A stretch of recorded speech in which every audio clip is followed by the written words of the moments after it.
Do you want to add a white outline around a photo, object, or person in Photoshop? You're in the right video. If you find this guide helpful, consider subscribing and leaving a like. Thanks. Alright, the first step is to right-click on the photo and convert it to a smart object.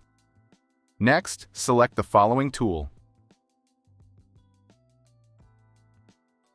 Now choose the area you want to have the white outline. Press Ctrl+J on Windows or Command+J on Mac.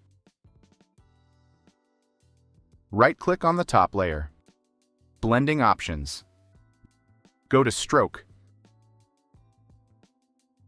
Choose the color white. In the Size option, adjust the thickness of the outline as needed. And that's it. If this video helped you, subscribe and leave a like. Thanks.